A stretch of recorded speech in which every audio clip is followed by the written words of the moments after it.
Hoy vamos a recibir el café negro a Esteban Klisic, un montevideano nacido en el año 1955, compositor, guitarrista, docente, cantautor. Esteban Klisic tiene una notable formación musical, al punto que es uno de los maestros más apreciados, en particular por los músicos llamados populares, más allá de que él se formó como un músico de los llamados cultos, con maestros gigantes como Carlevaro, como Abel Carlevaro, Coriuna Aronian, y muchos otros, grabando discos en el sello Tahuave, Ayuí.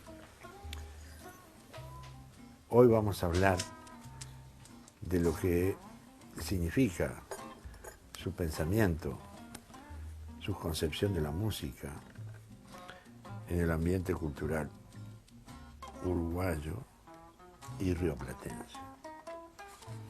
De esto y otros temas vinculados a la música vamos a hablar hoy en Café Negro.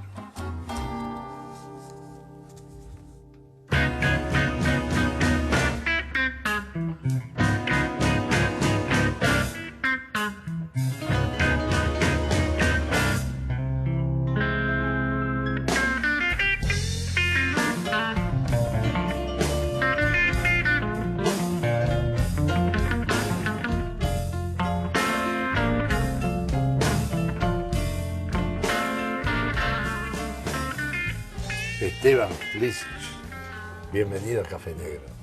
Muchas gracias.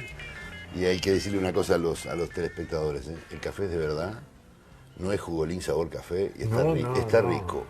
No, es un buen café, realmente es un buen café. ¿Sabes que siempre tuve la inquietud de preguntarte de los orígenes centroeuropeos de los Klisic? Balcánicos. Balcánicos, ¿verdad? Sí, venimos de un lugar que se llama Montenegro. Una de las grandes provincias de la ex Yugoslavia, de la vieja Yugoslavia. Sí. ¿No? Antes había sido un reino y ahora es una república. Claro. Pero estaba Eslovenia, Serbia, Macedonia, Macedonia, Bosnia-Herzegovina, Kosovo y Montenegro. Montenegro. Serbia y Montenegro son lugares muy parecidos, porque el origen es más o menos el mismo. Por ejemplo, si están contentos los serbios o los montenegrinos, rompen toda la vajilla. O si están muy enojados contigo, te matan, pero después te piden perdón llorando. Sí, no. ¿Cómo viviste la...? Mi abuelo vino hace muchos años y no vino a Montevideo, vino a Buenos Aires. Ajá. Y en Buenos Aires, mi abuelo era un campesino, pero un poco más leído que la mayoría de los inmigrantes pobres que venían. Entonces él tuvo acceso a trabajos mejores en Avellaneda ya cuando llegó, y mis padres y mis tíos eran todos nacidos en Avellaneda. Lo trasladaron a Zárate y de allí lo trasladaron a Montevideo. Era la misma empresa inglesa que lo contrataba. Y ponele que vino por acá en 1922, 23. Y por supuesto, como buen machista yugoslavo, puso a su mujer y a sus hijos en una pensión de la aduana, se tomó el tranvía hasta el cerro, y demoró 2 horas, y cuando volvió le dijo a mi abuela, no solamente me dieron el trabajo, sino que además ya alquilé una casita preciosa, a media cuadra de la casa de un rico, rodeada de muros y de cipreses, llena de cipreses. Era el cementerio de La Teja. Lo que pasa es que en Montenegro no había muros en los cementerios. Era la casa del rico rodeada de muros, con muchos cipreses. Muchos cipreses. Claro. No había visto del otro lado del muro. Un lugar muy tranquilo, ¿no? Y ahí empezó la historia de los Klisic en Uruguay. Y de ahí ¿Hasta cuándo vivió? Mi abuelo murió muy joven, ponerle que haya muerto en la década del 30, porque mi padre se había peleado con mi abuelo, porque mi abuelo era muy riguroso. Si vos llegabas después de las 9 de la noche, no dormías adentro. Entonces mi abuela esperaba que el viejo se durmiera y le abría la puerta a mi padre, a mis tíos. Terrible, mi abuelo era déspota total, yo no lo conocí. Entonces mi viejo a los 18 se fue a Buenos Aires. Se escapó de la casa y se fue a vivir a Buenos Aires. Y de ahí se fue al Chaco, donde cazó serpientes con un tío loco que tenía, que era el tío Alfredo, que también vivía, era Clisich. Que el tipo se metía en la selva del Chaco con un palo y una argolla y cazaba yararacuzú, cruceras, todo, y el viejo le llevaba mi viejo le llevaba los canastos. Los canastos. Sí, a partir de ahí le tuvo pavor a todas las serpientes del mundo. Y ahí le tocó hacer la colimba, porque era argentino de nacimiento, y no iba a volver nunca más. Pero un día, estando en Resistencia, se puso un campo de algodonero alquilado con un amigo, estaban haciendo bastante plata, y cuando llegaba a la pensión donde vivía, dijo, hoy se murió mi padre. Y llegó y tenía el telegrama. Y se tuvo que venir a Montevideo a hacerse cargo de los hermanos menores. Me hace acordar a... Y por eso el viejo decía, el viejo jamás le gustaban esas cosas, decía, no llames a la desgracia que viene sola. Yo una vez dije eso y me pasó esto. Y gracias a eso el viejo se vino a Montevideo y los Clisich, que nacimos de él y de mi madre, estamos acá. Porque él iba a vivir en el Chaco. ¿Y tu mamá de dónde? No, mi mamá es nacida acá en Montevideo. Hija de italianos. Y conservan en el seno familiar, digamos, conservan aún costumbres, creencias, Lo que pasa contacto con la vieja Yugoslavia, sí, por supuesto. Al morir mi abuelo, admiración por el viejo Tito. por supuesto, Tito, yo fui condecorado por Tito. Como una terrible condecoración. Hace poco se la dije a un embajador que está en Buenos Aires y me dice, pero te dieron esa condecoración y no la mostrás. Y el que me la dio, que te daban 2 besos así, yo tenía una barba por acá, porque era director de música del Club Yugoslavo en aquella época, década del 70, finales, plena dictadura. Le dio beso a todo el mundo y a mí me encajó en la condecoración más grande. Y cuando me fue a encajar los 2 besos, me dio la mano. Sí, le dijiste sin mariconada. No, yo tenía una barba por acá, me vio tan peludo y se asustó. Lo que pasa es que mi viejo hablaba muy bien yugoslavo porque le enseñó la madre. Y al morir mi abuelo, la lengua materna es muy importante. Mi padre no nos enseñó a ninguno de nosotros, tuvimos que aprender por la nuestra. Daniel habla bien, que es cónsul de Serbia. Sí. Mario no habla nada, que está aprendiendo rapidísimo porque ahora es cónsul de Montenegro. Y yo creo que voy a ser cónsul de Carreta Quemada en cualquier momento, porque todos tienen consulado, algún consulado. ¿Vos no me das el consulado de Mosquito? Encantado, ¿no? Porque tenemos ese problema ahí de crisis diplomática. Y es un poco por ahí que viene la maldición de Liverpool, ¿no? Entonces somos todos ahí. El Belvedere, la teja, la cuchilla. Sí, ¿no? Pero, ¿sabes qué? Somos todos hinchas de Liverpool. A mí me parece un lugar mágico lo que fue. Hoy es la embajada de Serbia, ¿no? Sí, no, hoy es, en realidad está en litigio, todas las embajadas de Yugoslavia están en litigio. Y la única embajada que funciona es la de Buenos Aires. Yo escribí una historia donde el personaje es conmovedor, por momentos patético, que era el embajador de Yugoslavia, ¿no? Y acá pensamos, en Yugoslavia estaba exactamente en Ljubljana, el único festival mundial del cómics, ¿no? Y ahí se me ocurrió, había cuenta que acá hubo un auge del cómic. Acá se hizo mucha cosa en la embajada de Yugoslava durante la dictadura para ayudar gente. Por eso me cayó re bien el embajador.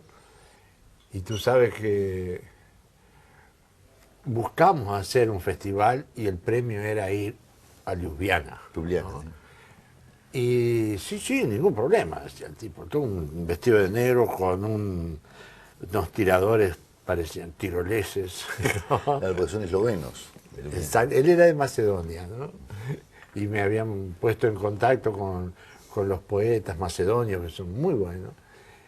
Y él, ¿cuándo fue la sorpresa? Cuando me dice, no va a poder ser, porque se acaba de independizar Eslovenia, con Ljubljana adentro. Decía. No, el último en independizarse fue Montenegro, pero fue incruento, no hubo guerra. en Exactamente. No Pero hubo llegó un guerra, momento en que él no sabía, no podía pagar la luz de la embajada, no le mandaban el sueldo desde Belgrado, ¿no? Yo Y asistí. no sabía de qué era embajador ya. Yo asistí como comunistas probados de la embajada de Yugoslava, se abrazaban antes de ir a pelear en bandos opuestos. Y algunos de esos eran grandes amigos míos y murieron. Claro, porque Tito, para resolver el tema de las nacionalidades, los mezcló a todos. Entonces, de repente, en una familia croata vos tenías una madre serbia, un padre serbio, hijo nacido en Serbia, primos. Y esa fue una guerra terrible, donde incidieron muchos intereses extranjeros, muy feos. Mucho. Y donde incidieron mucho los Ustas ya, que eran fascistas que habían colaborado con Hitler y que habían hecho fortunas en Estados Unidos y en América del Sur, ¿no? Es una cosa para tus novelas. Acá nos mataron a un embajador en plena dictadura porque lo confundieron con un embajador yugoslavo cuando llegaba a Asunción. Los Ustas ya en Paraguay. Ah, sí.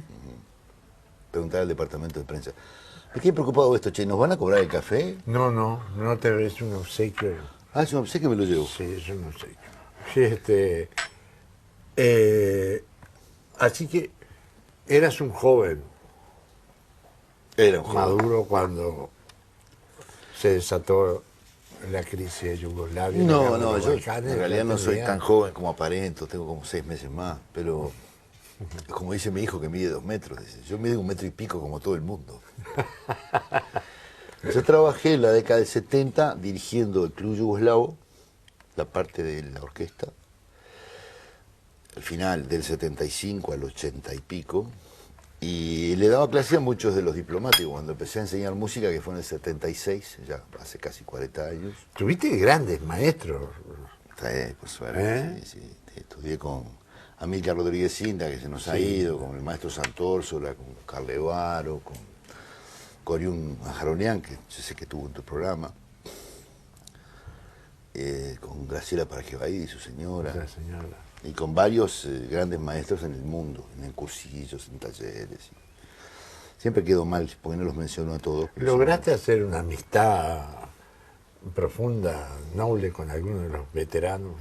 Sí, pero había una distancia muy especial. Nosotros somos de una generación en la que el respeto era diferente. Ahora viene un alumno y me dice, ¿qué haces, loco? ¿Cómo andás? Yo iba a clase con Calevaro, era maestro, buenas tardes, maestro, con permiso. sí. Pero Un era personaje increíble, Carlevaro. Calevaro era un personaje increíble. Y tenía cosas increíbles. Sí. ¿De qué te acordás? De muchas cosas. De esos locos solterones que se casan, viejos. Y le digo, ¿pero usted anda mal con su señora? Sí. ¿Y por qué se casó con ella? Mi santa madre me dijo, Abelito, te estás poniendo mayor y sos muy tránsfuga. Te conseguí una muchacha buena para que se case. Tenía 50 y pico de años el tipo, ¿no? No me digas. Sí, pero después se separó y tuvo una muy buena señora luego de eso. Pero era gente muy particular, era muy noctámbulo. Sí, sí. Y tenían unas tenidas muy espectaculares con Rapati, con varios guitarristas. En la década del 40 y del 50 se juntaban todos en un boliche que quedaba en la aduana, en la Aguada, y jugaban al billar y se ponían a tocar la guitarra. Y estaban los que tocaban tango, los que tocaban jazz, los que tocaban clásicos, en una armonía, como en un café así. Ah, Y a las 10 bajaban las cortinas, se ponían a tocar toda la guitarra, incluso el dueño. no me digas. ¿Cuál es el boliche? No me acuerdo. El que sabe es el que le hizo la historia a Carlevaro, que está en un libro, que me dijo la otra vez. Yo estoy en la edad en la que me olvido de las cosas que me dicen. Pero está cerrado hace muchos años. Y ahí se generó una mistura. Yo lo menciono en alguno de mis libros de armonía. Donde ahí vos podías encontrarte con Carlevaro, con Biglietti joven, con Rapat, con tangueros, que no sabían ni leer, escribir música, pero se tocaban todo, por ejemplo. Y ¿Qué de más? ahí sacaron muchas cosas. ¿Y qué? ¿Alguna vez te escuché decir de la importancia de la música popular, de los cantantes, de los cantores populares, de los guitarristas populares. Es que Es decir, el sentido de la improvisación, de la intuición musical es y que, y la técnica. es que una cosa no va sin la otra, ¿no? Exactamente, eso iba. O sea, cuando me dicen, pero fulano es una normal y nunca estudió música. Entendámonos, estudiar no es ir a clase conmigo y pagarme. Por las dudas, para los que me están mirando, si quieren estudiar conmigo, a mí sí me tienen que pagar. Estudiar es, por ejemplo, como le hizo el padre de Paco de Lucía al hijo, sentate ahí y tocá. Eso también es incorporar variables. Mirame y tocá. O sea, estudiar no es solamente una cuestión curricular. Lo que pasa es que los que tuvimos la suerte de que determinadas condiciones nos fueran vistas cuando éramos niños y nos dijeron, bueno, ¿querés estudiar? Toma. Pero hubo otros que no tuvieron esa suerte y tuvieron que hacerse el oficio a golpes y que lo hicieron muy bien además. A mí 2x3 me dicen, pero ¿te das cuenta? Fulano no sabe una nota. Le digo, ¿te das cuenta con el talento de fulano que tardó 25 años en saber lo que toca? Con ese talento inconmensurable, si ese tipo hubiera tenido el dinerito para saber determinadas cosas. Muchos músicos intuitivos... Hay muchos de esos, ¿no? Claro. Muchos músicos intuitivos me dicen, porque vos sí que sabés. Le digo, no, vos sabés. Todos sabemos. Había un viejo coronel comunista que vivía a la vuelta de casa, que era un gran crack. Coronel Amen, que era... Por supuesto, cuando llegó la dictadura, le dieron un boleo y sacaron del ejército.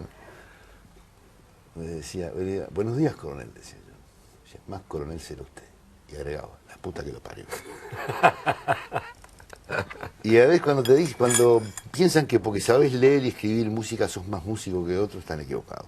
Yo me acuerdo de otro coronel, gran músico, el padre de Daniel Biglietti. Como no, Cedar Biglietti, lo conocí yo cuando lo conocí en los conciertos del... Lo conocí en Minas. Conciertos del centro guitarrístico, era el que lo presentaba todo. Claro. Un grande. Gran tipo. Grande. Otro que lo volaron de una pata. Sí. Se enojaba porque Daniel había optado por los caminos populares. Lo que pasa es que eran épocas en las que, fíjate que yo empecé a estudiar música. Vos hubieras querido ser un músico culto. No, yo empecé siendo músico culto. Sí, ¿no? Yo empecé a estudiar música en el 63, porque mi viejo me había regalado una armónica y me subí en un paraíso y cuando bajé sabía como 20 melodías. Y me dijo, pero vos sos músico. Me bajé del paraíso. Eso es realismo mágico puro. Y me dijo, ¿qué instrumento querés? Dame una guitarra. Y me compré una guitarra.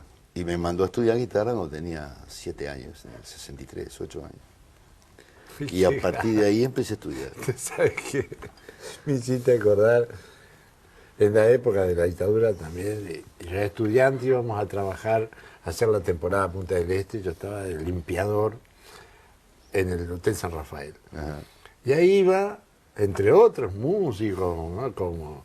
como Gaetano, como María Betania, iba Vinicius. Y toda la mañana tocando el piano, toda la mañana. Y yo le decía a Vinicius, le dije una vez, ¿por qué no aprendiste a tocar la guitarra? 4 horas con el piano de mañana. Y dice, Marito, dice, el piano es el único instrumento musical capaz de sostener un vaso de whisky. Tiene razón. En la guitarra se te tambalea.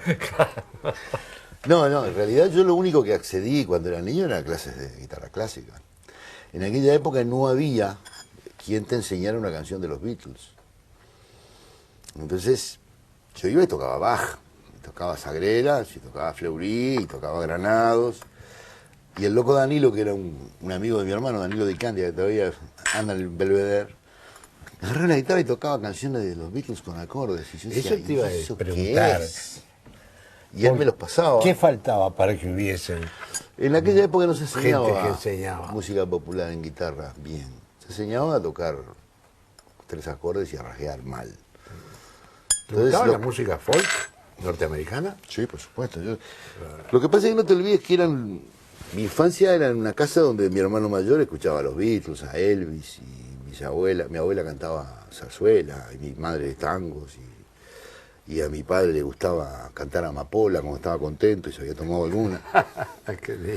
Y a las radios uruguayas les pasaba lo mismo. Era un caleidoscopio muy bonito, era una miscelánea que ahora no existe. Porque vos escuchás una radio que todo el día toca lo mismo, y otro la otra onda, y otro la otra onda. Las radios de nuestra infancia fueron radios en las cuales vos tenías un programa con música beat, un programa con tango, uno con bolero. O sea, era muy lindo. ¿Te acuerdas del papel que cumplió Rubén Castillo en eso, no? Por supuesto, yo iba a Discodromo cuando tenía 14 años para verle la mano derecha a Roberto Darwin. Y un día se lo dije en una tenida, en una sala. Canoero. Me dice, yo tengo que estudiar con usted, maestro. Le digo, menos mal, así le voy a devolver algo, porque yo estudiaba con usted. Me dice, ¿cómo? Si yo no lo vi nunca. Dice, porque yo iba a Discodromo a verle la mano derecha, a ver el tumbado de la mano derecha. Entonces yo, la parte mía, que es de la música popular, es robada. Porque en aquella época vos le pedías a un maestro que te enseñara una canción de los Beatles y él no sabía. Te podía enseñar la suite número 1 de Bach para la UD, pero eso no lo sabía. Y no es que fuera malo, Amílcar era divino, pero no sabía. ¿Qué te pareció el homenaje que le hizo a los Beatles la Orquesta Filarmónica de Montevideo? Hay varios de esos homenajes. Sí, ¿no? Yo creo que la Orquesta Filarmónica de Montevideo tendría que hacer un homenaje a los músicos uruguayos que se le estaba debiendo hace mucho tiempo. A ver. A principios del siglo XXI, un alumno de la escuela universitaria se tomó la molestia de hacer un raconto de cuántas músicas de músicos uruguayos, de los mal llamados cultos, se habían estrenado en el siglo XX. ¿Qué porcentaje en los programas de las dos orquestas? La que hoy es la Filarmónica de Montevideo y la que hoy es el Sodre. Los Sodre. No llegaban 3%. Sí. No llegaba. Incluido Fabini, incluso Mortet. Es decir, que no. Es una cosa, una práctica a la que los compositores estamos habituados.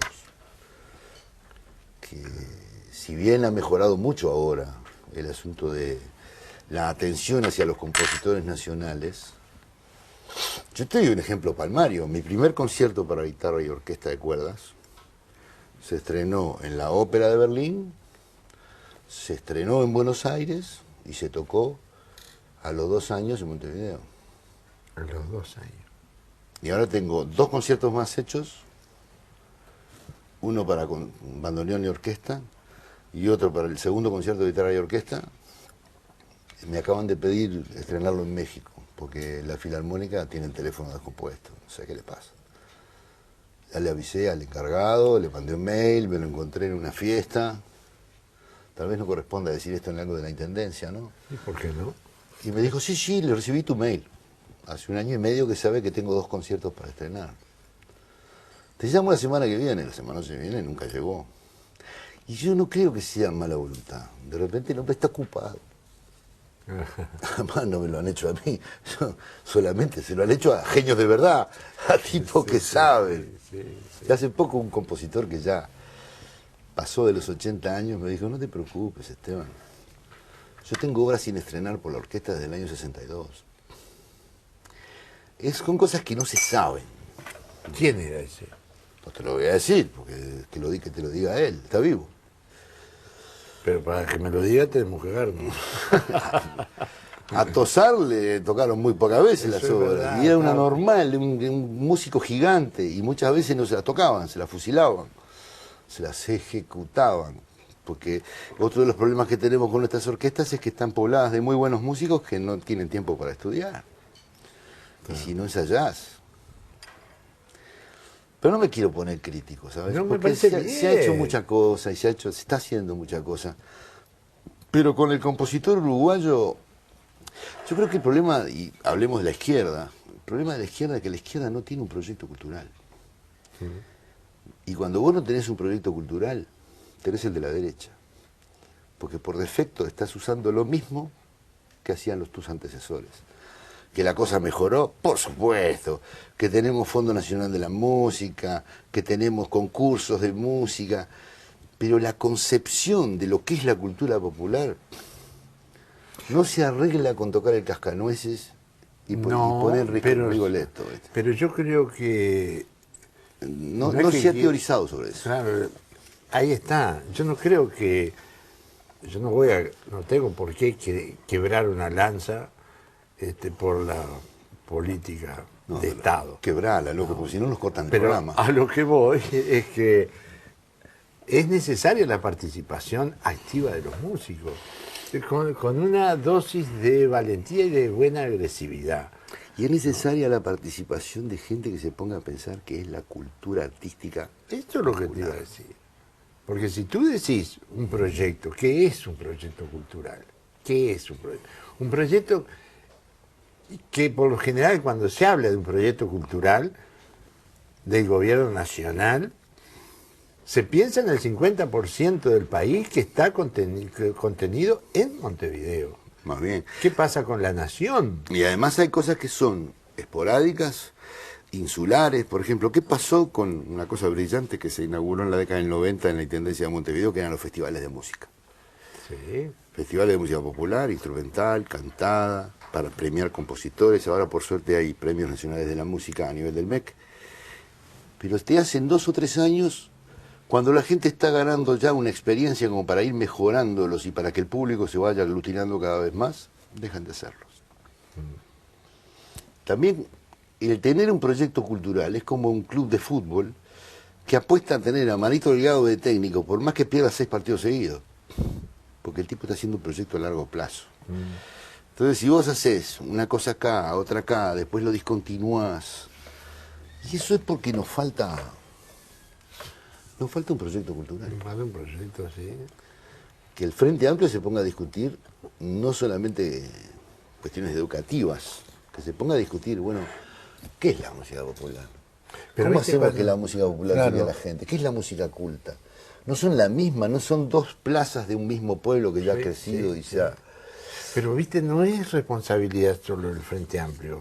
Porque si es un proyecto que necesariamente inclusivo, es decir, orgánico, abarcativo, nacional, y cuando digo nacional me acuerdo de la palabrita aquella griega, el ethos, espíritu de nación, ¿no? De eso participan todos y tenés músicos de derecha o como les quieras llamar, o conservadores o neoliberales, que están más o menos en el centro, en teatro, en pintura, en arte, en la música. Bertolt Brecht solía decir, nos acusan de elitistas, y tienen razón. Queremos hacer una élite que abarque a toda la humanidad. Y la élite que abarque a toda la humanidad, en el Uruguay, debe incluir necesariamente escritores uruguayos, plásticos uruguayos, Bien ahí, músicos bien, uruguayos. sí. No alcanza con poner el cascanueces y sacarle los impuestos a la ópera, porque resulta que es fino, y llevar escolares a ver Aida. Está bárbaro eso suma. Lo que pasa con los nuestros. Claro. Porque mirá que hay muchos músicos pasando hambre, así como hay muchos escritores pasando hambre. Hay muchos músicos con severos problemas. Yo te diría que son tan pocos A propósito, los escritores. a eso que viven. les hago descuento en mi clase, porque los comprendo. ¿Dónde está la cámara para hacer propaganda? ¿Dónde está la cámara del autobombo? Pero ese es un problema ya no solamente nuestro, sino latinoamericano. César Vallejo ya decía que no existe el escritor que viva de su pluma. Sí, Y, está bárbaro. No existen los músicos que vivan. Pero estaría bueno que no muriera de su pluma y no Exacto. muriera de su música, ¿no? Exactamente. O sea, nadie pide... Yo hay una cosa que siempre supe cuando murió mi padre. Yo me hice músico porque mi padre se murió. Aunque parezca muy cruel. Mi padre fue el que me pagó las clases, el que me compró las guitarras. Y cuando yo tenía 17 años, mi padre agarró y se murió. Pero no estaba complicado o nervioso por mi hermano mayor, que ya estaba trabajando en una empresa, o por el mediano, que ya estaba terminando la carrera de ingeniería química. Estaba preocupado por mí. Y él decía, vos sos un artista, pero yo quiero que te dediques a otras cosas porque te vas a morir de hambre. Entonces se da esa contradicción de que alguien que te quiere mucho te estimula, por ejemplo, a vos a escribir y a leer. Pero después te está diciendo, che, loco, buscaste un laburito y escribí los domingos. Y seguro que si se lo preguntás a Fernando Cabrera, te dice lo mismo. Sí, Los sí, que más sí, los querían, lo que nos querían a nosotros, eran los que menos querían que sufriéramos. Y entonces yo siempre supe, cuando mi viejo se murió, que yo era el más chico, tenía 17 años y tenía que optar por seguir estudiando arquitectura y ser un mal arquitecto, o tratar de ser un buen músico y ser feliz, que ahí podía elegir yo. Es tan cierto eso que estás diciendo. Porque Daniel teníamos que seguir bancándolo porque le faltaban 2 años para recibirse, y yo me faltaba toda la facultad, no había ni entrado todavía. Entonces decidí entrar a laburar y privilegiar el estudio de música. Sí, sí, sí. Es Me hiciste raro eso. acordar un escritorazo que es más famoso que García Márquez en Italia, por ejemplo, y en Francia, que es Luis Sepúlveda, el escritor chileno. Y un día hicieron una fiesta con Vittorio Gassman, que él lo quería mucho, festejando el ejemplar número 3 millones en Italia, ¿no? Del viejo que leía novelas de amor. La madre de Luis Sepúlveda, que es una mujer campesina, muy humilde, la llevó para la fiesta y vio arriba de la mesa todas las primeras páginas de los diarios, con Sepúlveda acá. Le dice la madre, sí, está muy bien esto de que te saquen, pero ¿cuándo vas a tener un trabajito? La tía Olga, Sí, la hermana de mi padre, siempre me decía, ¿y laburás o seguís tocando la guitarrita? Después, claro, vieron que me compré una casa, que podía mantener una familia, dijeron, bueno. la cosa funciona. Cuando te dedicas a músico en Uruguay tenés que saber una cosa desde el pique. Vas a ser pobre, pero feliz. Claro. O al menos pero contento.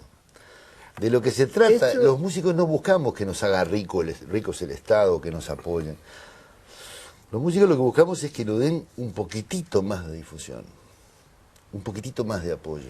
Porque el uruguayo, si no conoce a sus músicos, no se conoce a sí mismo. Sí, sí, sí, sí. El que no te conoce a vos, no se conoce a sí mismo, porque vos escribís de quién. ¿De quién vas a escribir? De un tipo de Liechtenstein, no. Escribís de un tipo de Mosquitos, ¿no? De un tipo de Paysandú.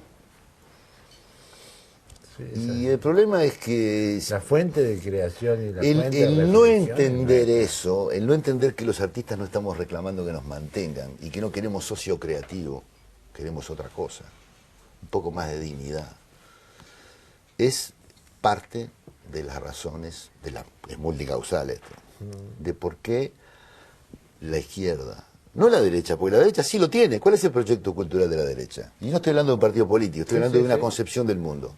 Lo fino para nosotros, lo terraja para la ruflada y todo el mundo contento. Pan y circo, ¿no verdad? Pero la izquierda tiene que ser otra cosa.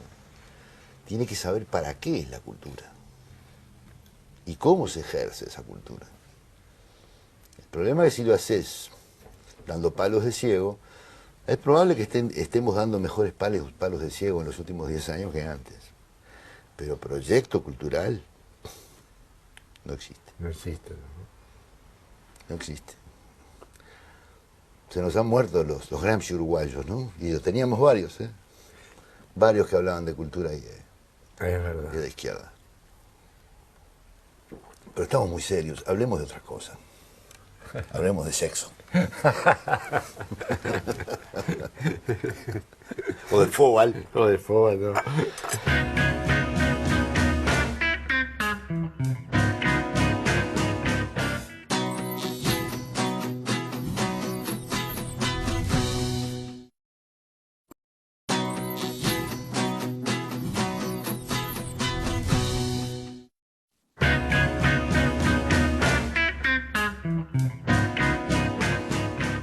A mí me gustó mucho, o me impresionó realmente, la incidencia que tuvo tu hacer musical, el músico como Eduardo Darnoyan. Sí, pero claro, pues, Eduardo fue no solamente amigo mío desde el 78, sino que fue el único alumno al que bequé, pero en la segunda clase se sintió tan frustrado porque no podía encontrar un do, porque era intuición pura. Ese era un ejemplo clarísimo de intuición pura, ¿no? Pero tenía una cosa muy contradictoria. Por un lado, sus textos eran de una elaboración erudita, lo cual implicaba que él había estudiado muchísimo de literatura. Incluso daba clases de textos en la Casa de la Guitarra. Muchos alumnos de Eduardo son músicos ahora que fueron a esos cursos y eran deliciosos. Te enseñaba de cómo versificaban los griegos. Exactamente, eso te iba a decir. Hacer una canción no es lo mismo que hacer una poesía. Hubo un momento en el que el Darno tenía un gran nivel letrístico y sus melodías, que eran magníficas, empezaron a quedar rezagadas, o empezaban a repetirse frente a eso. Porque tampoco podés endiosar a un tipo porque se murió. Lo mejor del Darno fue cuando había esa simbiosis perfecta. Ajá. Hacer una canción es de las cosas más difíciles que hay. Sí, ¿verdad? Yo te puedo hacer un cuarteto, una sinfonía, es más difícil hacer una canción. Porque no tiene nada que ver con la poesía, por ejemplo. Tiene que ver y no tiene que ver, es más asimilable a un cuento que a una poesía. Tiene más la estructura de un cuento que Más, una poesía. ¿no? Sí, sí. Porque por lo general... A una la canción deriva se que- parece más a una canción que a una poesía de Becker. Sí, sí, sí, sí. Es complicado explicarlo, ¿no? Pues yo siempre digo, yo no soy un autor de poemas, soy un autor de letras. Hay que tratar de reivindicar el hecho de ser letrista también. Me dio mucho trabajo porque soy músico. Entonces, en definitiva, cuando vos, por ejemplo, decís, pero mirá cómo musicalizó Serrat a Miguel Hernández, es una maravilla, son casi canciones. Claro. Cuando un tipo llega a musicalizar un poema de esa manera, casi lo convierte en canción. Mirá, Lo mismo hace Biglietti con Sí, César sí. Vallejo. Pero para mí la canción es un fenómeno aparte, es un fenómeno muy conciso, muy especial, que te lleva horas de sufrimiento. Estás 10, 12, 14 horas peleando con una idea, ya sea letrística o musical, o ambas. Los músicos muchas veces solemos tomar alcohol, fumar, reunirnos, jugar al truco, pero a veces hablamos de los procesos creativos. A veces sí, ¿no? Y decimos, ¿y esto cómo lo hiciste? Grandes charlas con Mateo y con Fernando Cabrera, con el Darno, sobre ¿y cómo haces? ¿Qué haces primero? La letra. El Darno explicó una cosa muy interesante, no sé cuánto tiempo tenemos, pero Tranquilo. yo un día le digo, decime una cosa, Darno, ¿no te llamó nunca la atención del nivel que tenían los letristas de tango del 40, que eran todos poetas? ¿Y cómo podían separar la poesía de una letra de tango? ¿Y cómo hacían? Porque es muy difícil, es como si le pedís a un cantante de ópera que cante la comparsita como si fuera un cantor de tango y que cante, yo qué sé, un aria de ópera como si fuera él. El tipo te lo canta como si fuera Plácido Domingo cantando la comparsita, que es repugnante, es espantoso, porque no tiene nada que ver. Una cosa es la voz macrofónica y otra voz, la voz microfónica. Ahí tenés por qué la ópera, bueno, nos vamos muy lejos, ¿no? Pero en realidad, como la orquesta en el siglo XIX se amplía tanto, fue necesario generar una técnica que le pasara por arriba a la orquesta. Porque no había micrófonos. Cuando se inventa el micrófono, el cantar, ¡oh! ¿Para qué? Si te están oyendo, tenés un ataque de hipo, te oyen en Nico Pérez con el micrófono. Lo mismo, es muy interesante ver cómo los distintos lenguajes, hay gente que puede atravesar esos lenguajes. Por ejemplo, Susana Moncayo, una gran cantante del Colón, argentina, giras mundiales, ha cantado conmigo muchas veces, ahora vamos a cantar este verano de José Ignacio, y ella sabe, estamos cantando una samba, y canta como una argentina cualquiera. Ahora va a cantar Bocek. Ah, bueno, ahí te imposta la voz como ella quiere. Ella entiende la diferencia de los lenguajes. Entonces el Darno me dijo, debe ser por los monstruos. ¿Y qué son los monstruos? Imagínate, ¿no? Venía Troilo del boliche y tocaban el bandoneón. Para pa pa pa pam pam, para pa pam pam, pam piram pam pam para parará. ¿Y Mansi qué hacía? Estaba tan inspirado que le salía la letra enseguida. Las pelotas, vos y yo sabemos que tenés que irte a tu casa y sudar la gota gorda para escribir una cosa buena. Entonces Mansi agarraba la lapicera y decía, la casa de mi tía tiene 3 puertas, 2 gatos, 4 perros y un colchón.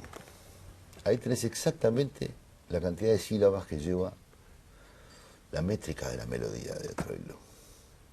Porque a los 10 minutos se iba a trolo y vos te olvidabas de la melodía. ¿Y cómo carajo te ibas a acordar? Claro. Y eso se llama monstruo, porque es una letra monstruosa. Que vos después cambias la casa de mi tía por San Juan y Boedo Antiguo. Tiene 3 puertas, cielo perdido. 3 gatos, 4 perros. Pompeya y más allá de la inundación. Es perfecto. ¿O vos te crees que andaban con grabadores en la década del 30 y del 40? Existe entonces una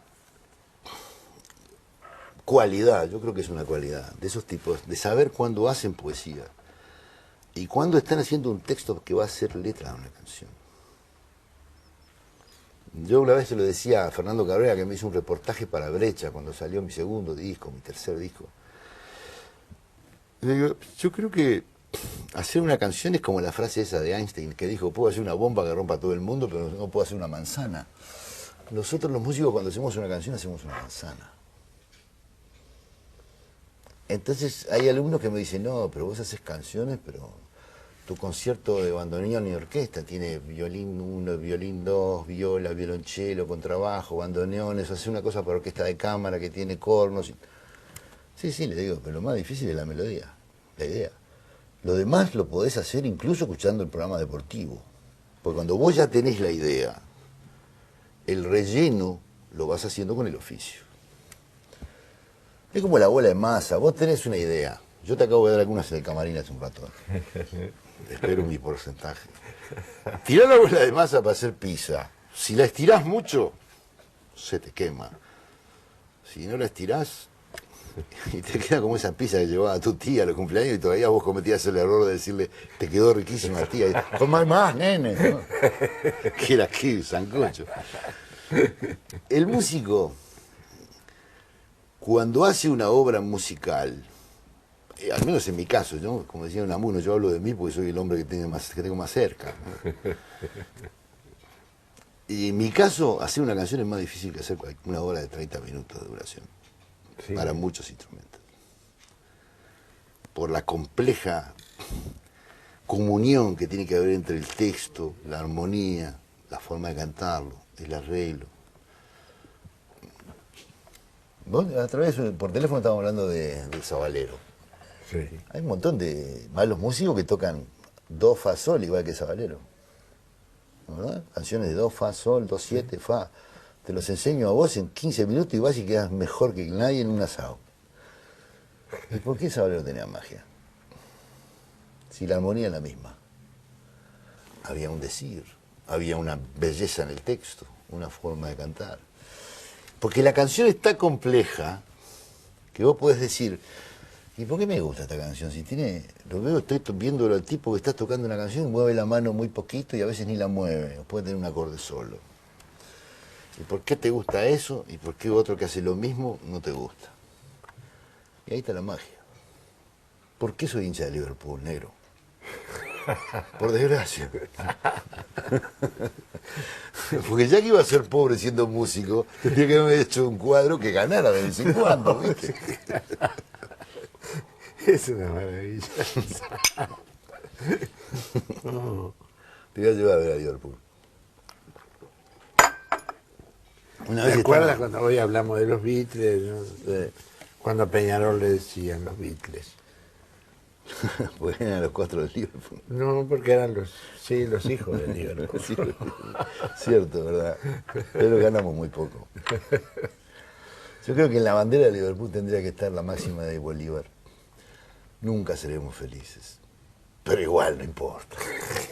Muy bueno.